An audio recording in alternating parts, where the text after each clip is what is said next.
Labdien, cienījamie skatītāji un klausītāji! Kādu laiku neesam tikušies. Atkal esam Dziesmu svētku Sidraba Birzī. Dziesmu svētku biedrības organizētajos raidījumos no cikla Vētījums Dziesmu svētki.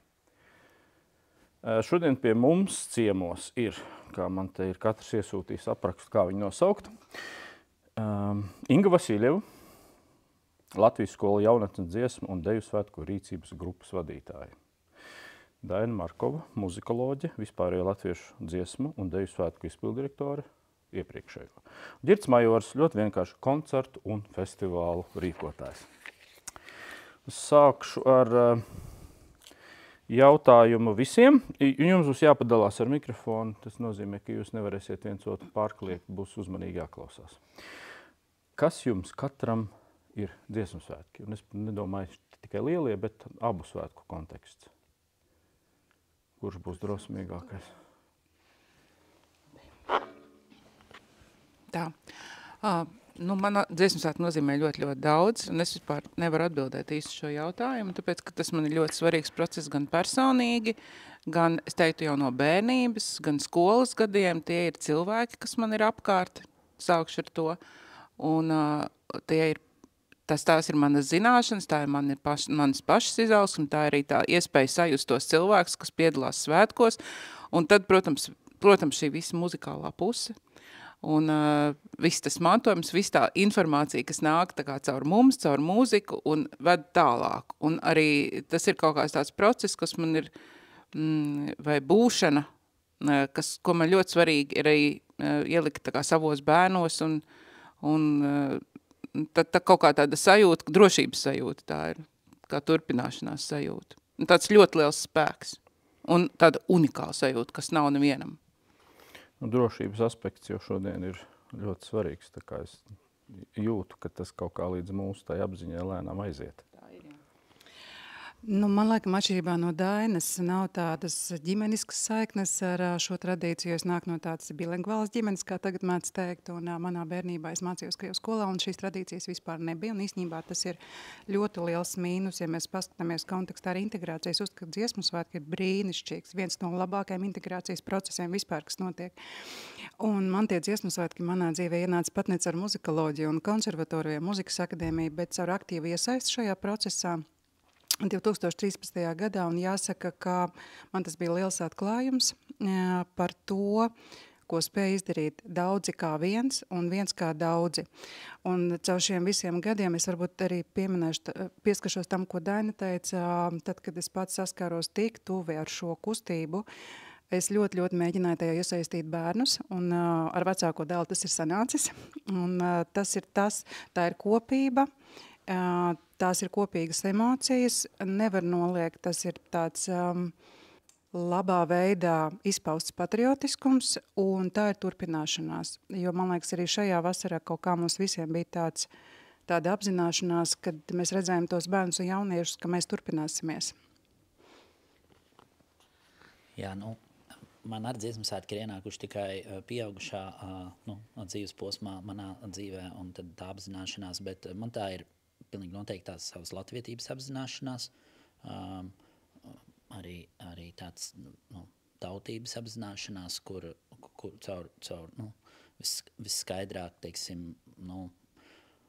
sajust to sevis piederību. Un tā ir arī milzīgs tāds enerģijas lādiņš, jo, piemēram, tajos dzīves posmos, kad es kaut kur esmu vai ceļoju vai jūtos vientuļš, tad zinu, ka mūsu ģimenē ir kaut kādiem dziesmu svētku repertuāru, skatoties to sociālajos kanālos, tu tā kā ļoti labi var uzlādēties.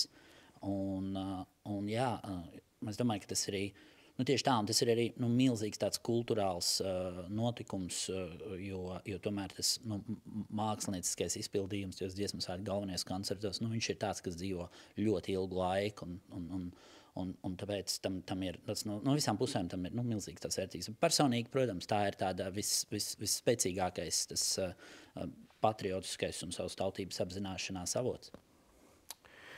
Labi, nākamais jautājums varētu būt, varbūt, starp citu, Ģirt, tev, es jūtu, ka tas varētu būt jautājums tev, vai mēs varam mūsdienās novilkt kaut kādu robežu starp festivālu kā tādu, un festivāla izpausmēm un dziesmu svētkiem, jo par to arī tiek diezgan daudz un bieži runāts. Nu, kāda šī dziesmu svētku nedēļa ir, vai tas ir viens liels festivāls, un vai tur ir kaut kādas atšķirības, vai nu jau tas, teiksim, saplūst kaut kādā vienotā formātā, un vai tā vispār ir problēma, varbūt nav.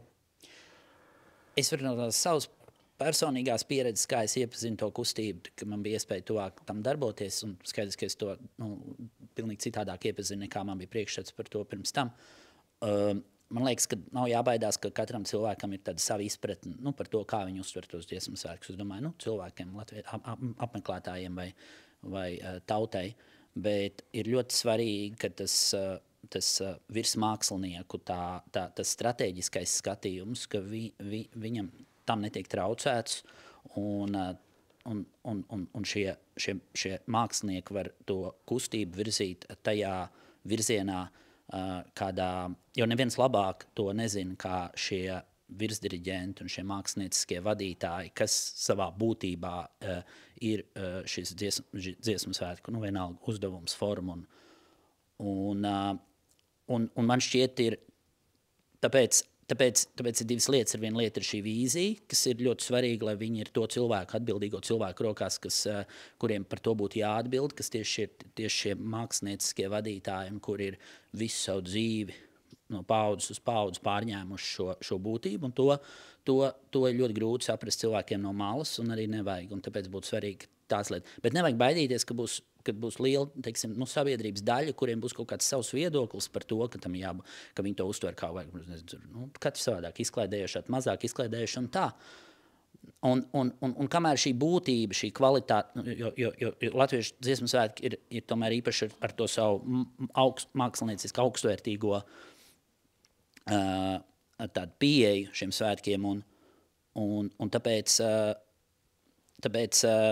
es domāju, ka tā atšķirība starp publiku un starp māksliniekiem ir viņi vienmēr saglabāsies, bet viņi pilnīgi ļoti svarīgi, tāpēc ir netraucēt to kustību, kurā virzienā dziesmu svētki veidot, ka viņiem tā ir jāturpinās, un tas, ka to tiešām, kā es mēģinu noformulēt, netraucēt cilvēkiem no malas par to stratēģiju vai to virzienu, ļaut atbildēt tiem cilvēkiem, kuriem tas ir, kur to vislabāk pratīs. Bet tāpēc nav jābaidās, ka būs dažādi viedokļi, un es domāju, ka tur arī ir tā atšķirības starp to, kā tauta to uzskata, vai dažādas sabiedrības grupas uz dziesmu svētkiem raugās, un kas patiesībā ir šo māksliniecisko vadītāju varbūt vīzija par to, kā tas tiek veidots, un tas ir tikai normāli, ka būs tādi dažādi skatījumi tiem dziesmu svētkiem. Bet pats galvenais, lai tā atbildība gulstās to cilvēku rokās, kuriem tas pienākās vislabāk, un tie ir tieši šie mākslinieciskie vadītāji, kas visu savu dzīvi, no paudzes uz paudzi, kā jau es saku, ir savu karjeru un dzīvi tam veltījuši. Tie vislabāk to būtību jūt. Tas, ko es iepazinu, esot tam tuvāk, un to grūti ir no malas varbūt tā sajust, tas man tāds svarīgs aspekts, kas man iemācīja, esot tuvumā tā. Es drīzāk varbūt, mans redzējums ir tāds, ka dziesmu svētki savā ziņā ir tāds balans vai zelta griezuma meklējumi. Viņi tādi būs visu laiku. Paskatāmies vēsturiski, tam bija tāds tautas nacionālās pašapziņas tāds atmodas efekts.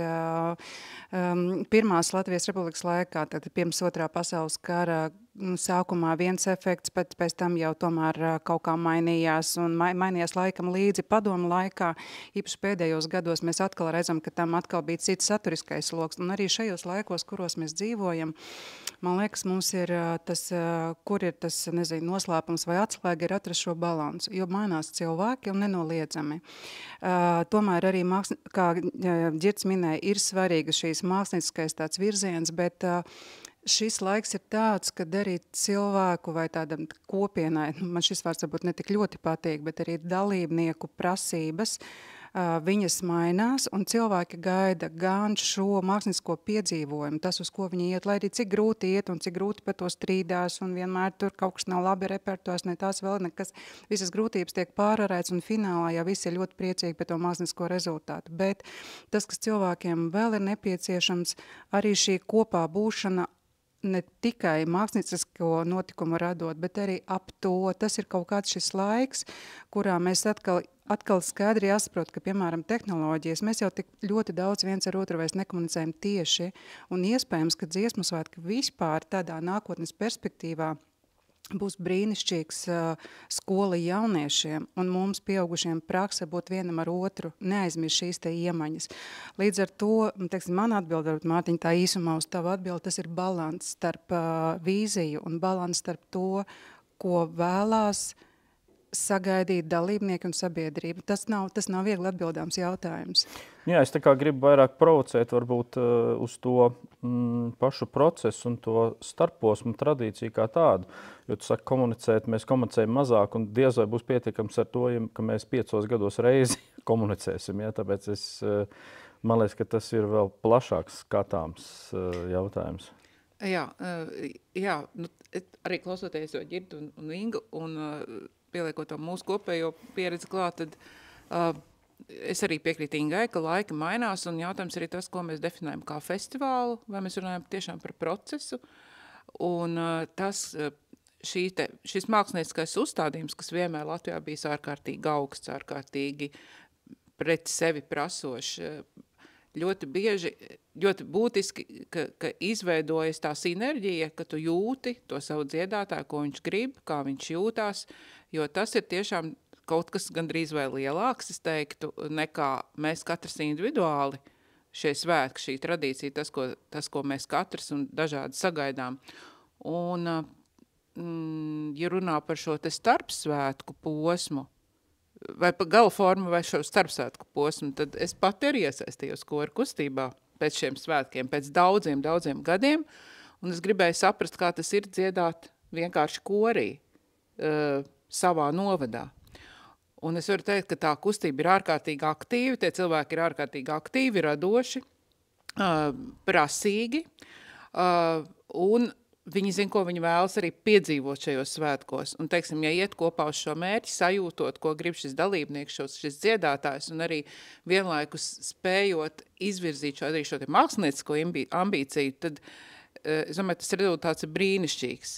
Ja man jāsaka godīgi, labākais, ko es esmu tā kā sajutusi, tā kā manuprāt, patiešām bija šis skolēnu dziesmu svētku gadījums, jo mākslinieckie vadītāji izjuta šo auditoriju un spēja pielāgot arī šo te repertuāru vienlaikus.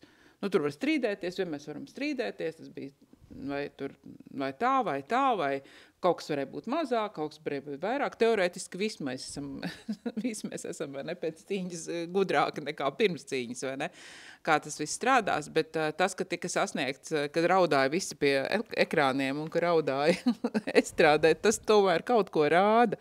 Kaut kas tur bija tāds, ko ir vērts izanalizēt, kas bija tas, kas radīja šo rezultātu. Nu, tā es varētu teikt. Nu, man vienmēr liekas, ka tajā skolēnu svētkos ir tas balanss ļoti būtisks, jo pierādījums tam, ka ar mūsu jauniešiem viss ir kārtībā, no mūsu viedokļa raugoties, ir tas, ka tomēr vismaz vidusskolnieki, tas, ko viņi pieprasa atkārtot, ir Gaismas pils. Jā.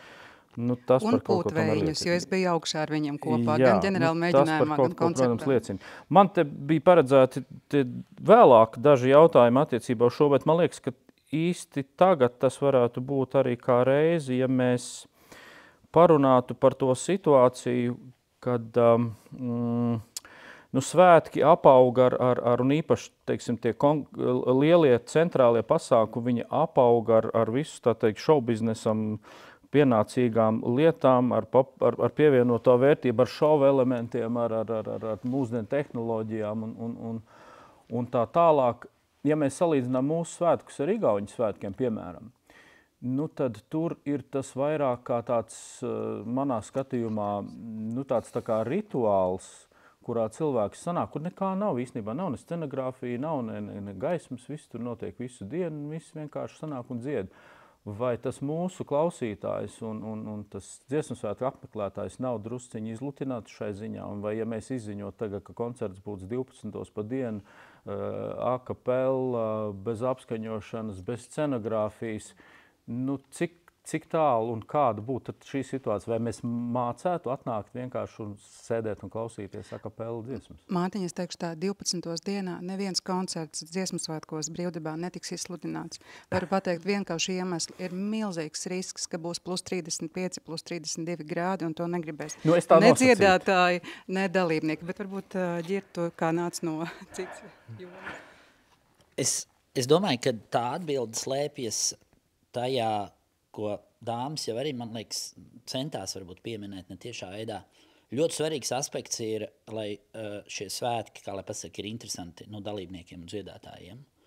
Un es domāju, ka vienalga, vai tas ir, tās ir dažādi rīki, ar ko, vai lietas, bet tas ir svarīgi. Un skaidrs, ka tie cilvēki, ir tā, ka tā kustība, kura dzīvo ikdienā, cauri gadiem, ir tas viens etaps, bet skaidrs, ka šie galā koncerti, viņi ir kā tādas milzīga kulminācija, un tas ir ļoti svarīgi, lai pašiem dalībniekiem ir kaut kāds wow tajā visā, un piemēram, man liekas, ka Latvija tik pārbagāta ar tiem talantiem, un tas jau nav tikai muzikāli, tas ir arī visi režisori un scenogrāfi, un tā ego sacensība, viņa ir ļoti veselīga, jo nevar jau noliegt, ka, un to jau apliecina arī citās disciplīnās mūsdienu panākumi, ka tiešām tajā radošajā ziņā, kas tiešām ir arī ne tikai mūziķi, bet režisori un citi, mums ir pasaules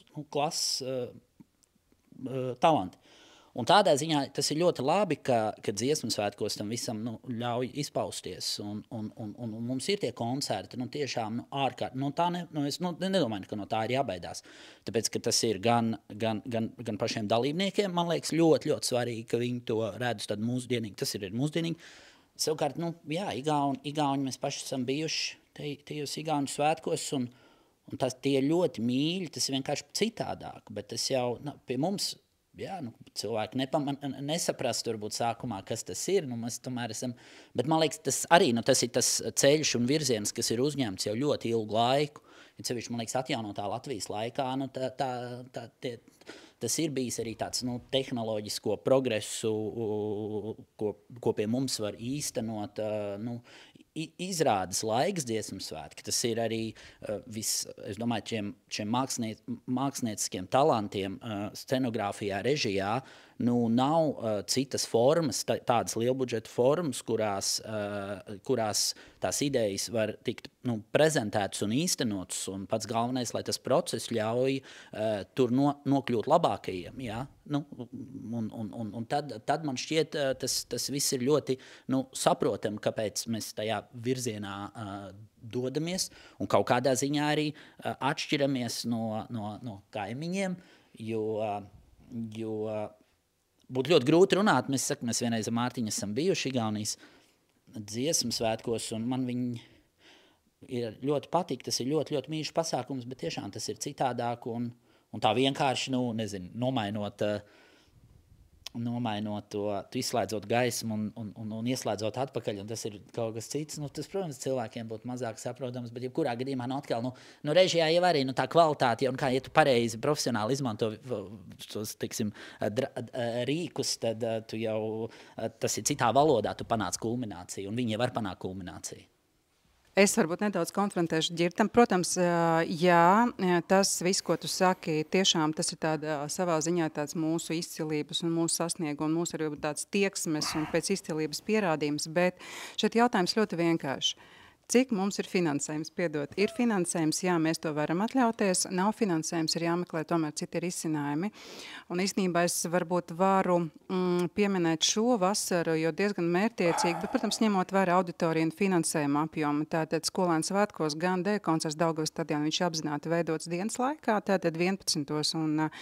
un 6. vakarā, un netika izmantoti tātad nekādas dižas tehnoloģijas uz scenogrāfiju, uz apgaismošanu, tur bija tāda nosacīta dzīvā scenogrāfija, un savā ziņā efekts jau bija panākts ļoti labs. Un ja mēs paskatāmies arī uz šo Meža parkā notikušo noslēguma koncertu, arī šis laiks 5:00, viņš arī tika savā ziņā apzināti izvēlēts, arī ņemot vērā finansējumu. Un visam šim te tehniskajam skatuves nodrošinājumu pieejamo, teiksim, naudas klāstu, un efekts jau būtībā attiecībā gan uz dalībniekiem, gan uz skatītājiem bija tikpat iespaidīgs. Bet te, laikam, jārunā par tādu ļoti godīgu spēli arī uz priekšdienām. Ir skaidri jāpasaka arī dalībniekiem, tātad mūsu finansējuma apjoms būs tāds, spēles noteikumi būs tādi, un mēs uz to iesim, jo cilvēki mūsdienās, man liekas, ļoti augstu novērtē godīgu dialogu. Ja godīgi pasaka, būs tā, mēs visi uz to rēķinamies, mēs visi uz to ejam. Bet pamats, jā, ir šī izcelība, bet izcelībā jāseko arī finansējumam. Bet, ja nav finansējuma, jāmeklē citi risinājumi. Jā, vienīgi tas, ka tas nekad nenotiek, un mēs vienmēr gribam, lai tā būtu, lai mēs zinātu spēles noteikumus. Mēs parasti viņus uzzinām pēdējā brīdī, diemžēl. Un tā ir milzīga problēma. Bet es neticu, ka raugoties arī uz visu to, kā mūsu valstī tiek veidota visa tā, teiksim, budžeta politika un vispār viss, tā teikt, valstiskās stratēģijas, tāpat šajā sfērā arī neviens neko nepasaka. Mēs par kaut kādām nodokļu izmaiņām, par kaut ko mēs taču visu laiku dzīvojam tādā situācijā, ka mēs īsti neesam par kaut ko droši, par spēles noteikumiem. Es kaut kā ļoti skeptisks, man liekas, ka šai jautājumā, īpaši tagad, kad man liekas, ka kultūra atkal kārtīgi reizi, pie kritiskas situācijas paslaucīs kaut kur zem gultas, diez vai kāds tos noteikums tā nodiktēs un uz viņiem varēs paļauties. To mēs redzēsim, jo tas īstenībā pieņemot budžetu, tiks pieņemts arī vidējā termiņa budžets un 3 gadu budžets, kur tā kā finansējums pašai svētku norisei, nevis starp svētku procesiem. Es domāju, tas ir jānošķir, bet pašai svētku norisei viņš tomēr tiks iezīmēts un tie jau ir spēles noteikumi, bet tas varbūt Dainai. Jā, runājot par šo, Es arī piekrītam, ka tiešām ir Latvija pārpagāta ar talantiem. Un mums tiešām ir brīnišķīgi režisori, scenogrāfi. Un patiešām mēs esam kaut tā ziņā arī šie svētki. Tradicionāli ir, var teikt, uztrenējuši kaut kā ziņā. Tas ir tas augstākais. Bet kas ir svarīgi, ko mēs arī iepriekšējos svētos, ar ko sastapāmies, kad mēs sākām strādāt pie projektiem, kad jau bija arī notikuši visi konkursi, man lieka personīgi arī. Un mēs esam runājuši par to, ka brīnišķīgi, patiešām mums šie skatuviskie risinājumi, režijas risinājumi, bet jautājums ir par to, vai aiz šīs formas nesāk pazust nedaudz tas saturs. Jo, ja mēs saldinām tiešām tās budžeta pozīcijas, kas aiziet mums uz visām scenogrāfijas, režijas, mākslinieckām iecerēm, tad tā dziesma, tieši tas vokālais un arī mākslinieckais saturs, protams, ir, es teikšu godīgi, daudz mazāk apjomu nekā viss, teiksim, tas tehnoloģiskais risinājums. No otras puses tā ir problēma, tāpēc, ka, protams, skatītājs ir pieredzis, ka viņam nav garš koncerts, viņš nāk, viņš ir samaksājis par savu biļeti, viņš grib 3,5 stundas, viņš negrib ilgāk. Es teiktu arī šis aspekts, ko tas mūsu skatītājs sagaida. Un tad jāizdomājas varbūt par šiem skatītājiem, vai es jau nenāku uz šovu. Kaut kādā ziņā, jā, tā kā labi, bet vai tas nav arī, ko tas nozīmē pašai tradīcijai, ka tev tā kā ir, vai tu neesi par daudz aizgājis jau tajā kopējā konceptā, kur tā dziesma un dēja ir daļa no kaut kāda liela tā kā nav centrālā daļa, ja, tajā saturā. Tas ir tas, par ko padomāt, es domāju. Jā, redz tā kā saka, tautas politiskā atmiņa ļoti īsa, ja? bet mēs visi, kāpēc vienmēr viena no sadaļām ir runa par koncertu ilgumu. Ja? Un tas ir vairāk nekā pirms 10 gadu pagātnē raugoties iegūtu traumu, varbūt, un mēs joprojām par to vēl runājam. Manā skatījumā 5 gados reizi atnākt un pasēdēt, es varētu visu dienu, ja ir labs saturs un ir interesanti. Bet, tad tas jautājums ir, vai cilvēks tiešām nāk uz šovu, vai viņš nāk pēc kaut kādas savas identitātes. Bet, ja runājam tieši tu drusciņi aizskār tēmu, kas arī ir, manuprāt, svarīga, vai mums dziesmu svētkiem ir nepieciešams tāds kopīgs koncepts, un kā tas pēc tam īstenojas tajā dziesmu svētku nedēļā. Jo man liekas, ka to māksliniecisko koncepciju konkursi ir tik plašs un tie pasākumi ir dažādi, ka bieži vien tam nav nekāds sakars ar kaut kādu kopīgo svētku ideju, kā tādu kaut kādu devīzi. Piemēram, ja tagad mums vajadzētu taisīt, es domāju, ka mēs varētu noteikti uztaisīt kaut kādu vienu nedēļu, kuro mēs runātu tikai par tādām nacionāli patriotiskām un valsts aizsardzības lietām, drošību un tā tālāk. Mēs tur varētu kaut kā droši vien kaut kā šos pasākums un mākslinieckās koncepcijas virzīt. Vai tas vispār ir iespējams un mums šāds svētku kopīgs koncepts ir vajadzīgs un kā to vispār var īstenot? Jo tāds principā katru reizi ir. Jā, tāds ir. Man ir pieredze tikai ar šiem svētkiem, un šie bija īpaši svētki, jo tie bija dziesmu svētki 150 gadu svētki, kur bija šis koncepts kā tradīcija, un kā mums veidojās, vai ne, mums bija šis sākuma uzstādījums, ko mēs saņēmām Latvijas Nacionālo kultūras centru, ko bija veidojis Māra Melēna par šo tradīcijas nozīmi. Un tālāk mēs aizgājām pie šīs te kopā būšanas sajūtas, kopā būt, kopā just. Man personīgi šķiet, ka tas nostrādāja veiksmīgi, jo šis ir tik plašs koncepts. Tieši tā es gribēju teikt. Viņš ir tik plašs, bet vienlaikus viņš arī ir ļoti precīzs uzstādījums, tas, ko mēs sajūtām. Tātad viņš iedod pietiekoši māksliniecisku brīvību, daudzveidību, un tajā pašā laikā izsaka to esenci. Un šis kopā būšanas, kopā jušanas aspekts jau bija svarīgs arī tādā vēsturiskā kontekstā, jau varētu teikt, pēc Covid laika, kad mēs nebijām kopā, un tomēr varbūt uzsvērt šo te kopā būšanas spēku, es teiktu, ka šajā gadījumā diezgan labi izdevās. Tā man šķiet vismaz, vai ne? Tāpēc tas ir tāds jautājums, ka varbūt, es zinu, ka Igaunijā arī ir katriem svētkiem, sava devīze tāda, man liekas, ka tauta ir svēta, viņiem bija šis iepriekšējos skolēni. Un tad tas arī tās diezgan plašs, kaut kādā ziņā tas tomēr liek, manuprāt, domāt par tādām kopējām vērtībām, un ja mēs skatāmies uz šiem svētkiem, mūsu gadījumā šis izrietēja jau no esošām koncepcijām. Bija tīrums, bija kopā augšup, un mūžīgais dzinējs, viņš kaut kādā veidā katrs no šiem konceptiem ietvēra to, jau tas izrietēja šis kopējais koncepts savā ziņā. Tā kā tur tā sinerģiski saslēdzās kopā dažādi aspekti, dažādi tādi momenti, ja? Tad te mēs runājam par kaut kādiem šiem centrāliem pasākumiem, kas ir, teiksim, šī gadījumā 2 koru koncerti, dejas uzvedums un tā tālāk, bet tur tā nedēļā ir. Jā, arī koncerts Balts. Es tagad neatceros vēl pilnīgi. Puteju orķestriem bija korķets, vai ne?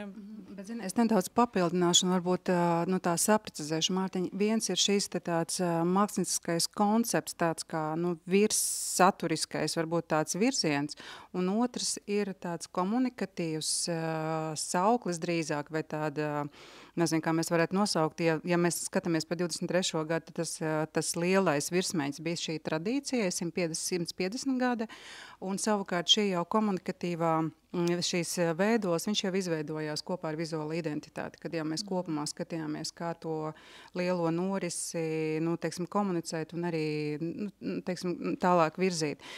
Skolēnu svētkos mēs esam gājuši nedaudz savādāku ceļu, tātad, pirms katriem svētkiem ir tāds konkurss par radošo koncepciju kopumā svētkiem. Piemēram, pirms Covid tas 15. gads bija, es neatceros precīzi, bet bija par burtiņiem un alfabēts, un tas īstenībā caurvija arī mākslinieckās norises, ja tā paskatās. Man liekas, ka skolēns vispār konceptuālāk un dziļāk iet iekšā tā koncepta iemiesojumā. Šajos svētkos bija Daru radot, radu darot, tas bija Reņa Suhānova. Un arī, cik mēs skatījāmies un klausījāmies prezentācijas mākslinieckajā padomē, visi mākslinieckie vadītāji, kas tālāk ir uzvarējuši savukārt savām koncepcijām, viņi caur to domāja. Tas tā kā ir tāds veids, ar ko domāt, piedāvāt repertuāru un savu redzējumu. Un savukārt kā saukli šajos svētkos un jau arī 20. nenotikušajos skolēnu svētkos mums arī bija tāda iekšējā diskusija, mēs palikām pie tā, ka būs nemainīga vērtība, nāc gavilēt. Tas ir ļoti sens sauklis, man liekas 2010. 15. gads, ja, un viņš ļoti precīzi raksturo to skolu jaunatnes dziesmu un deju svētku, varbūt to sajūtu, to komunikatīvo arī sajūtu, un viņš ļoti iegājies ir gan tajos dalībniekos no 10. gada, gan šajos dalībniekos. Līdz ar to, te mums savukārt ir, šī būs nemainīgā vērtība skolēnu svētkos un koncepts, tas ir kaut kas, kas katram, jo kāpēc, manuprāt, ir vajadzīgs šāds konceptuāls, varbūt redzējuma virziens. Pirmkārt, ik pēc 5 gadiem mainamies mēs paši un mainās visdažādākie apstākļi. Ģeopolitiskie apstākļi, tas pats Covid laiks, kurš iedeva savu griezienu arī emocionāli. Un tas varbūt, nezinu, tu, protams, var apstrīdēt, tu kā mākslinieks, tas tomēr ir kaut kāds, nu vismaz tāds virziens, kurā var domāt. Vai tu domā, ka tas varētu traucēt mākslinieciskiem vadītājiem? Nē, es nedomāju, ka tas varētu traucēt. Es domāju vienkārši par to, cik tas, nu, teiksim, lielajos svētkos, kur varbūt ir, nu, tā nedēļa vēl piesātinātāk un raibāk un dažādākās nozars iesaistīts, vai tur tas kaut kādā veidā īstenojas, bet varbūt tas arī nav svarīgi. Es mēģināšu īsi, bet man liekas, ka ir svarīgi, ka vai eksistē dziesmu svētkiem, piemēram, ilgtermiņa tāda strateģiskā vīzija un ir kaut kāda vidējā termiņa, kas varbūt ir katriem svētkiem. Un man liekas, tā ir mūsu latviešu visās jomās. Tas jau ir tas sabiedrības spogulis, cik mēs veiksmīgi spējam savā starpā sadarboties un kā mēs spējam tās starpdisciplīnas apvienot. Un tur jau nav noslēpums, ka tas, teiksim, tā, Mēs varētu labāk, bet tad, kad un man liekas, ka šī ilgtermiņa vīzija, viņi iekļauj ļoti daudz aspektus, es viņu saprastu, kā pirmkārtām šī kustība ir dzīve, tālāk kāda mērķi, teiksim, valstīm. Tas arī mūsdienās ir, manuprāt, milzīgi neizmantots starptautiskā mārketinga instruments. Un šajā ilgtermiņa vīzijā tu vari ietvert ļoti daudz aspektus, ko valsts un kāpēc mums ir vajadzīgs un ko mēs ar to visu gribam sasniegt un kā to saglabāt un attīstīt.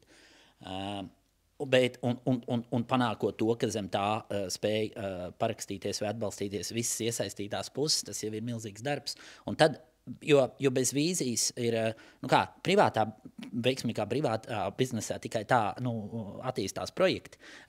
Un te jau ir vēl viena atšķirība svarīgi ņemt vērā, ka tomēr dziesmu svētku kustība veido, tā ir par sabiedrisku, publisku naudu, sabiedrisku kustību, un viņi tā pārvaldes modelis vienmēr būs daudz mazāk efektīvs nekā, ja to veidot, piemēram, privātu struktūru. Un tas ir, protams, kaut kādā ziņā traucējoši, bet man liekas, ka tas vienmēr ir tas stāsts par to, cik veiksmīgi mēs spējam pēc iespējas plašākas iesaistītās grupas vienoties par kaut kādiem kopīgiem mērķiem.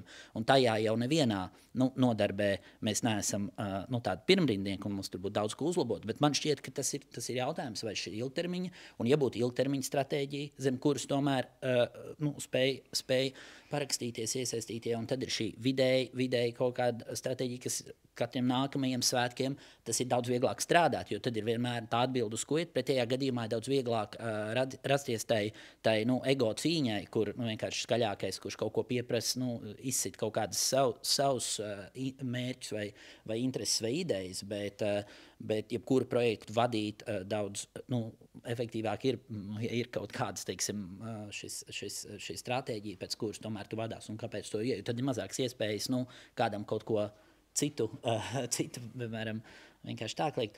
Un tas ir jautājums, vai tas ir, un vai pēc vispār šādiem principiem, ko es nezinu, tā kustība tiek organizēta. Jā, jo vienkārši redz tas, tu saki vīzija un stratēģija, tas ļoti būtiski, bet es domāju, ka te ir tāds diva līmeņa varbūt tās stratēģijas un vīzijas, jo vienai noteikti konkrētai vīzijai jābūt ir par šo kustības ikdienu. Kā šo kustību noturēt un kā viņa attīstīties ikdienā. Jo bet es Mārtiņ, tieši to teicu, jo tas ietver, tas ir, man liekas, ļoti tāds komplicēts. Zem tā es saprotu tieši tā, kā šo kustību saglabāt dzīvu, kā viņa attīstīt, kādu funkciju patiesībā viņa pilda ikdienā. Jo, piemēram, mēs jau šodien arī aizrunājušies īstenībā, tavs uzstādījums bija vairāk runāt par šo starpos, un mēs pārsvarā runājam visu laiku par šiem galveniem svētkiem. Bet es jau saredzu ļoti daudz, vērtīgu lietu, ko kora kustība dod ikdienu. Pirmkārt, cik viņa ir svarīga, lai tas būtu dzīve, otra, ko viņa var darīt. Un tajā arī var ļoti daudz izstrādāt un vajadzīgas lietas, bez kā, piemēram, mūsu dzīve būtu pilnīgi citādi, ja tas viss tiktu izslēgts. Un tāpēc tas viss ir kaut kādā ziņā jāformalizē, un lai visiem būtu skaidrs, kāpēc, kurā posmā, kāpēc tas ir svarīgi un kas notiek. Jā, papildinot arī šo, es varētu teikt, ka mēs parasti par svētkiem runājam tiešām tādos ļoti, hiperlatīvos sajūtu līmeņos. Bet mazāk, kas man šķiet nemazāk svarīgi, ir runāt par šo procesu, jo mēs runājam jau no skolas līdz arī pieaugušam vecumam, ko tas patiešām dod cilvēkiem sociāli, ko tas dod veselības ziņā, piemēram, kaut vai dejošana, dziedāšana, ja? Tur ir kardio. Tas ir vienkārši fiziski, emocionāli, sociāli tāds unikāls veids, kā cilvēkiem vienkārši dzīvot veselīgu dzīvesveidu. Vai arī tīri socializējoties, jo mēs arī tiešām iesaistoties, kā jau es teicu, dziļāk šajā procesā un redzot, cik tas ļoti daudz nozīmē katram cilvēkam individuāli būt šajā kolektīvā, būt kopā, veidot kaut kādus savus koncertus, pasākumus, un tiešām cilvēki tiecas pēc augstas kvalitātes arī. Tā kā tas ir milzīgi komplekss process, kas kaut kādā veidā, tam būtu jāvēlt varbūt kāda zinātniska pētījuma no šāda rakursa skatoties, cik tas ir būtiski arī cilvēkiem būt. Ko tas dod šiem cilvēkiem būšana. Un es domāju, ka to arī cilvēki apzinās, bet tas vienkārši būtu, manuprāt, vairāk izmantojams. Jā. Tas pētījums jau būtu diezgan vienkārši. Varētu aizbraukt kādu attālāku Latvijas nostūru un paprasīt, ko viņam nozīmē vispār šī visa amatieru kustība un kas tas ir viņa ikdienā. Tā ir viņa vienīgā iespēja socializēties, tā ir vienīgā iespēja varbūt izstāstīt savu sāpi un parunāt ar diriģentu, kurš ir psihologs reizē pie visa. Bet es joprojām visu laiku arī gribu atkārtot to, kas manā izpratnē ir tā drošības tā stratēģija, kas ir tagad. Jo tad, kad tu redzi, un tāds vidusskolnieks, kurš stāv un aizņem vidusskolu koru vienu lielu daļu Mežaparka estrādes, ka viņš stāv un viņš saprot, ka viņam ir kaut kas, ko viņš grib aizstāvēt. Jo es vispār neticu, es tagad šur tur pabraukājot pa Eiropu un tā pastaigājot pa ielām, tu redzi tos cilvēkus un tu saproti, ka neviens neies un nekur nešaus un ar ieroci neko neaizstāvēs. Man liekas, tā ir tīri profesionāļa darīšana, mūsu darīšana ir veidot vidi tādu, kuru šie cilvēki un šie jaunieši būs gatavi aizstāvēt. Man liekas, ka tā ir tā lieta, kur ir jāiegulda līdzekļi. Mums nevajag iedot katram automātu rokā. Bet, zini, Mārtiņ, tu runā par šo emocionālo, to varbūt motivāciju aizstāvēt vai runāt par šo drošības situāciju. Bet es par tīri praktisku kontekstā ar kopumā, ne tikai skola jaunas, arī vispārējiem un arī kopumā caur šo ikdienas kustību.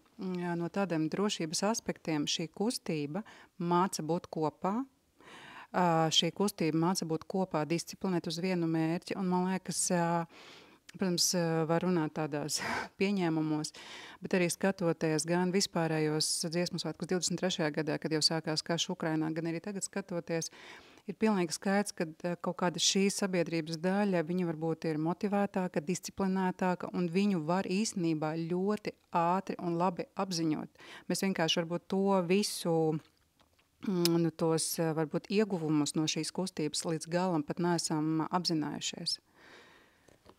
Tas droši vien ir tas aspekts, pie kura būtu jāstrādā un kurš būtu jāsāk viņu uztvert nopietni. Man liekas, ka kaut kā līdz dienas beigās, moderni izsakoties īsti, to tomēr neuzskata par tādu nopietnu argumentu tādā augstā valstiski politiskā līmenī, kāds, manuprāt, tas tomēr ir.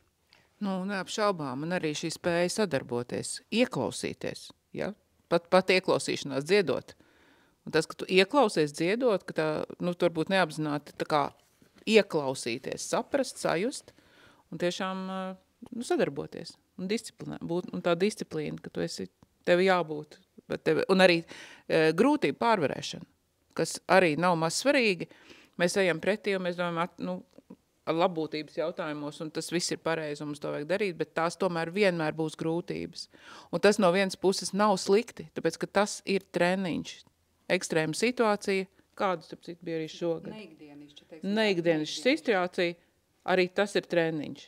Arī tas ir, ko mēs piedzīvojam, Un to mēs kaut ko iemācāmies. To sapsīt man jaunā paudze atzīmēja. Man te no katras tās mūsu nākamās tēmas nāk prātā vēl visas dažādākās lietas, kā piemēram par to, ja tagad pateiktu, un bija jau viens tāds signāls, ko mūsu tradīcija uztver ļoti sāpīgi, ka varētu būt par kaut ko pašam jāmaksā. Es tā vispārināt saku, bet tas arī ir aspekts. Cik mēs esam gatavi paši, mēs, protams, ieguldam savu garīgo potenciālu, un cilvēks atbrauc, un viņš atdod šeit visu svētkiem. Bet tas ir pēkšņi tas, kas man ienāca prātā. Tas arī ir kaut kāds moments. Bet zini, teikšu piemēru, mans puika tad nodziedāja kā 12. klases absolvents skolēns dziesmu svētkus, viņš tāds kora kustības cilvēks ir. Bet viņš saprata, ka grib dejot, un īstenībā viņš sāks dejot, viņi nodibina pilnīgi jaunu kolektīvu, un paši maksās gan par telpu, gan par arī kolektīvu vadītājiem atalgojumu. Tā kā tas nav tāds unikāls piemērs, šādi piemēri īstenībā jau ir, un cilvēki kaut kādā mārā jau ir gatavi arī tam. Bet tas ir tāds balans un nākotnes perspektīvas, nebūtu varbūt ne tik tādas priecīgas. Tas jau atkarīgs no mūsu pārticības un valsts bagātības, kur mums vēl kaut kur varbūt spīd pēc kāda laiciņa. Jā, es domāju, ka tas jautājumu loks, ko mēs šeit sākām apspriest, viņš varētu būt vēl, mēs varētu droši vien sēdēt šeit visu dienu un runāt daudz, bet varbūt šai pirmai reizei, es domāju, liekam punktu. Es vienīgais, ko es gribēju pateikt, es biju klāt Cēsīs pirmajā jauniedibinātajā koru konkursā, kas notiek pirmo reizi koru un vokālu ansambļu konkursu, un viņš notiek oktobra sākumā. Un tur bija ļoti liels daudzums koru pieteikušies, un man vienkārši pārsteidz to, kāds bija kolosāls līmenis sezonas sākumā, kad faktiski ir nostrādāts tikai mēnesis. Jā, pieaugušo. Un man tas vienkārši darīja laimīgi. Tā kā es visu laiku ceru un pozitīvi skatos, jo vismaz uz šiem cilvēkiem tiešām var paļauties. Paldies jums šodien par sarunu. Paldies. Tiekamies nākamā raidījumā. Tā.